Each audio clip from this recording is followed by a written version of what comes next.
Kirk Cousins has had a long NFL career with tons of ups and downs. What makes Kirk so good? Is it his chains, or is it all just overhype? In today's video, we will jump into Kirk Cousins' football career and find out where all the Kirko hype came from. In high school, Kirk posted 3,204 yards, 40 touchdowns to 18 interceptions. During his junior year, Cousins broke his ankle, leaving him questioning his future in football. Nonetheless, Kirk persevered and decided to commit to either Western Michigan or Toledo. That is, until Mark D'Antonio became the Michigan State head coach, and he went all out there. So as Mason said, Kirk Cousins did end up attending Michigan State, which it's a good college. A lot of fan atmosphere there. He before I get into his stats, Michigan State, their biggest rival is Michigan, as usually is, and he was 4-0 against Michigan in his time at Michigan State, which is rather impressive. But let's get into his stats now. Now, his freshman year, he only played 5 games, 310 yards, 2 touchdowns, and 1 interception, so he's really just probably came in garbage time or whatever, Nothing crazy there, so I'm not going to go over much else that season. Then his sophomore year, he played 13 games, threw for 60.4% completion rate, 2,680 yards, 19 touchdowns, and 9 interceptions. So, solid stats, pretty good. He had a 6-7 record, not that great. Coach was Mark D'Antonio, as Mason said, who actually is his coach all throughout college, which is nice as a quarterback, having only one coach. And then in his sophomore year, his top receiver was Blair White. Obviously we all know who that guy is. You should be a big fan by now if you're not already. And he had 990 receiving yards that year. Then his junior year, Kirk threw for 66.9% completion rate, which is pretty good. Much better, actually. It's really good. 2,825 yards, 20 touchdowns, and 10 interceptions. That he's on this same trend. For every 2 touchdowns, he'll throw an interception, which I'm pretty sure it was worse than that this year, but we'll get into that when we get to the Falcons. He had an 11-2 record, so huge increase. Same coach, and his number one receiver was none other than Mark Dell with 788 yards. And I also should mention that I believe starting his junior year, that is when Michigan acquired Le'Veon Bell, who was definitely a big help. And they actually had a rushing game that year. In his junior year, this is important to mention, for his record and all that. But in his junior year, their running back ran for 1,200 yards, when in his sophomore year, their number one running back was 400. Just thought I'd mention that. They actually had a run game. Then his senior year, he played 14 games. He was a second-team All-Big Ten. He had a 63.7% completion rate, 3,316 yards, which led the Big Ten, 25 touchdowns, and 10 interceptions. So all around, he just increased everywhere. His percentage went down a little bit, but he was probably throwing way more passes, so it's kind of bound to happen. He had an 11-3 record that year, which is pretty much the same as the year before. Same coach, but this time, his leading receiver actually had over 1,000 yards, which was B.J. Cunningham, another NFL legend, am I right?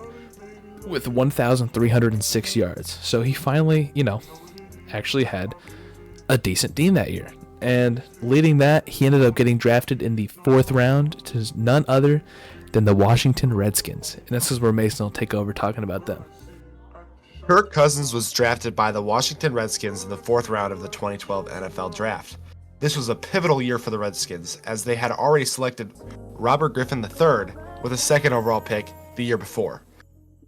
RG3, coming off of an electrifying Heisman Trophy season, was expected to be the face of the franchise, and all eyes were on him to lead the team to success. However, Washington's decision to select Cousins, despite already having RG3, raised eyebrows. Why invest in a quarterback so early when you had your franchise player in place? Kirk Cousins was seen by many as a developmental prospect, a high-character backup with solid mechanics, but not someone expected to push RG3 out of the starting role.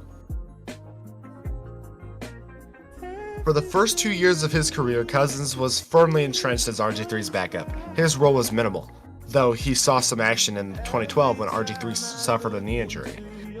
In the 2012 season finale, against the Baltimore Ravens, Cousins was called upon after RG3's knee buckled. Cousins' performance in that game, throwing for 329 yards and 2 touchdowns, was one of the first glimpses of his potential. Washington fans were impressed, and it was clear that Cousins had the ability to step in when needed. In 2013, Cousins was again thrust into action after RG3 struggled with injuries and inconsistent play. Cousins started in place of RG3 in weeks 2 and 3, while he had some solid moments, including a 427-yard, 3-touchdown performance against the Cleveland Browns. The team struggled overall. It was becoming evident that Washington had a quality backup quarterback on their hands, one with a strong arm and poise, but not yet fully tested in a starting role. It wasn't until the 2015 season that Kirk Cousins truly emerged as the starter for Washington. With RG3's tenure in Washington essentially over after a disastrous 2014 season, the team handed the reins to Cousins. It was a make-or-break year for him, and the pressure was immense. Washington had a new head coach in Jay Gruden, and the team was looking for a fresh start. What followed was one of the most unexpected and impressive seasons in recent memory. Cousins played with a newfound confidence and poise, leading Washington to a division title in the NFC East. He threw for 4,166 yards, 29 touchdowns, and just 11 interceptions. He led the team to a 9-7 record and a playoff berth.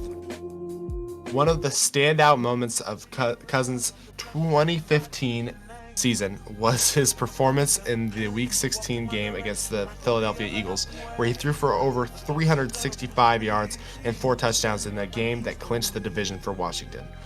It was also during this season that the famous "you like that" moment occurred, a rallying cry that would define his personality and leadership for years to come. Despite the team's early exit from the playoffs at the hands of the Green Bay Packers, Cousins' play in 2015 was enough to convince many that he was the future of the franchise. This is where things began to unravel between Cousins and the Redskins. In the 2016 offseason, the Redskins placed the franchise tag on Cousins, meaning he was given a 1-year fully guaranteed contract. This move sparkled the first round of contract disputes between the player and the organization. Cousins had shown he was capable of being the starting quarterback at a high level, and many, including Cousins himself, believed he deserved a long-term deal. But the Redskins, in their usual fashion, were hesitant. They were unwilling to give him a fully guaranteed long-term deal, citing concerns over his consistency and ability to win games. The situation led to tension between Cousins and the front office in 2017. The Redskins placed the franchise tag on Cousins again, locking him into another 1-year deal. Despite his excellent individual numbers, 4,917 passing yards, 25 touchdowns, and 12 interceptions in 2016, Cousins was once again faced with the uncertainty of his future in Washington. The constant 1-year contracts wore on him, and whispers of his departure began to grow louder. During this time, Cousins became a lightning rod for both praise and criticism. When he put up great stats, some questioned his ability to win in the postseason, and whether he could elevate the team when it mattered most. His 2017 season, while statistically solid, was marred by a lack of consistency and his inability to push the Redskins into playoff contention. By 2017, it was clear that Cousins' time in Washington was nearing an end. The Redskins had failed to sign him to a long-term deal, and Cousins had made it clear that he was open to testing free agency. Despite an impressive final year with Washington, throwing for 4,093 yards, 27 touchdowns, and 13 interceptions, the Redskins failed to make the playoffs, finishing with a 7-9 record. Cousins' final year in Washington was a bittersweet farewell. He was beloved by some fans for his grit and his refusal to back down, but others were growing frustrated by the lack of team success and his perceived inability to lead the team to a championship. The relationship between Cousins and the team had become strained, and there was a palpable sense that both sides were ready for a fresh start.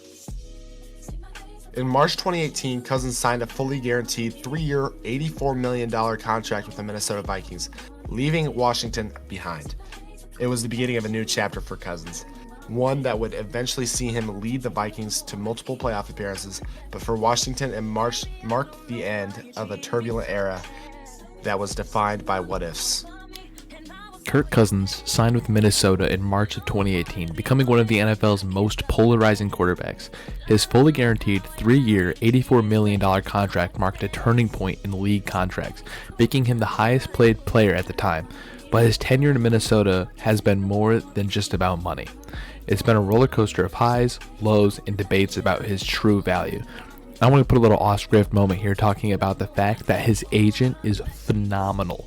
This guy has gotten Kirk's stupid amount of money for one playoff win. When Cousins joined the Vikings, the franchise was fresh off a 13-3 season and an NFC Championship appearance. Case Keenum's unexpected magic had propelled the team, but the front office believed Cousins could elevate them to a Super Bowl contenders. Cousins was seen as the missing piece, a consistent, high-level passer who could stabilize the offense. Cousins' first year was a mixed bag. He threw for over 4,200 yards, 30 touchdowns, and 10 interceptions, statistically impressive. But the team missed the playoffs with an 8-7-1 record. The offensive line struggled, and the head coach, Mike Zimmer's defense, regressed from its 2017 dominance. Critics began to question if Cousins was really worth the hefty investment, particularly in big games where he often came up short. The 2019 season offered redemption. Cousins improved his efficiency, posting a 107.4 passer rating with 26 touchdowns against just 6 interceptions. The Vikings finished 10-6 and secured a wildcard berth. The highlight came in the playoffs against the New Orleans Saints, where Cousins silenced some of his doubters. With a game-winning overtime touchdown pass to Kyle Rudolph, it was his first postseason victory, and only, a signature moment for a player often criticized for his inability to win in high-pressure situations. The next 2 seasons were a tale of offensive brilliance and defensive collapse. Cousins continued to produce elite numbers, throwing for over 4,000 yards each year, but the team's defensive struggles under Zimmer led to back-to-back losing seasons. Cousins was often scapegoated for the team's shortcomings, with narratives about his stat padding and inability to shine in primetime games persisting. The reality, however, was more nuanced. Cousins was far from perfect, but he wasn't the primary issue. His connections with receivers Adam Thielen and Justin Jefferson was electric, especially with Jefferson's emergence as one of the league's top wideouts. Still, Cousins' salary cap hit and lack of mobility often drew criticism. In 2022, the Vikings hired head coach Kevin O'Connell, ushering a more quarterback-friendly system. Cousins led the team to a 13-4 record, highlighted by a record-breaking 11 one-score wins. His performance in the fourth quarter improved significantly, earning him praise for his clutch throws, particularly in a historic comeback against the Indianapolis Colts. However, the season ended in disappointment with a home playoff loss for the New York Giants. Once again, Cousins' critics resurfaced, pointing to a controversial fourth down check down as emblematic of the risk-adverse tendencies that Kirk Cousins has. Kirk Cousins' time in Minnesota has been defined by contrast. Statistically, he's among the most productive quarterbacks in franchise history, consistently ranking near the top of the league in yards and touchdowns, yet questions about his ceiling persist. He's been a stabilizing presence, but in his hefty contracts, they've left the Vikings with limited roster flexibility, creating a paradox of success and frustration. Cousins' legacy in Minnesota is one of quiet consistency and moments of brilliance, mixed with a lingering sense of what if. Whether he's remembered as the quarterback who couldn't get the Vikings over the hump or the steady leader that they needed is all personal preference. One fact that can't be denied, though, is the lack of playoff success. And then he got signed to the Falcons. Kirk Cousins joined the Atlanta Falcons in March 2024 on a 4-year, $180 million contract, aiming to provide veteran leadership. Early in the season, he showcased his abilities, notably throwing for a franchise record 509 yards and 4 touchdowns in an overtime victory against the Tampa Bay Buccaneers. However, as the season progressed, Cousins struggled with turnovers, leading the league with 16 interceptions over 14 games. These challenges contributed to the Falcons' inconsistent performance, culminating in an 8-9 record and missing the playoffs. In December 2024, the Falcons decided to start rookie quarterback Michael Penix Jr., signaling a shift towards developing a new talent. Despite the benching, the Falcons management expressed comfort with Cousins serving as a backup, acknowledging his experience and potential mentorship for Penix. Looking ahead, the Falcons face decisions regarding Cousins' future, considering his substantial contract and the team's direction. It has been previously announced that the Falcons intend to release Cousins prior to March.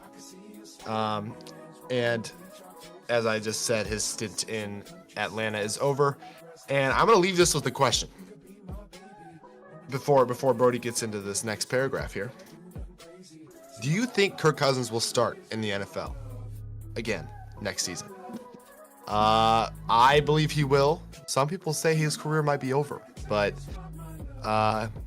we will see. We will see. And I'll leave this last bit to Brody. And to finish it off with our little outro paragraph here, Kirk Cousins is the guy that shows up to the party wearing a khaki vest, offering to help you set up the karaoke machine while everyone else is crushing tequila shots. He's the quarterback equivalent of someone saying, "You like that?" right before gently reminding you that they've never once raised their voice in anger, even when the Wi-Fi cuts out. He's the human embodiment of a dad joke, reliable, slightly awkward, but somehow endearing in a way that makes you think, I can't help but root for this guy, even if he threw an interception in the fourth quarter and is still apologizing about it. Kirk Cousins might not throw lasers like Tom Brady, but during his time in Minnesota, he would have been a great fantasy quarterback who was solid, middle of the pack, and would quietly keep your team competitive while everyone else argues who's the best. This season, not as much. But you like that? Of course you do. It's Kirk.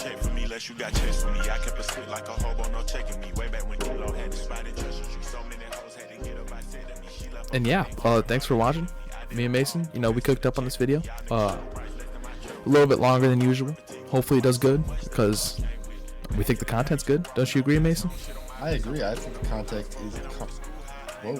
content is quality. Oh yeah, except for that. But yeah, if you like this, like, comment, subscribe. It helps us out a ton. I respond to every comment. I read every comment. So if you comment, we will see it, or at least I will. But yeah, like, comment, subscribe. We'll love you till the day you die if you do. The usual. Mason, want to add anything? Yeah, just do it for the algorithm. Get us up there. If you like this video, do it. We'll have more of these coming out in the future. So look forward to that. And we will see you in the next one. Oh yeah. Later.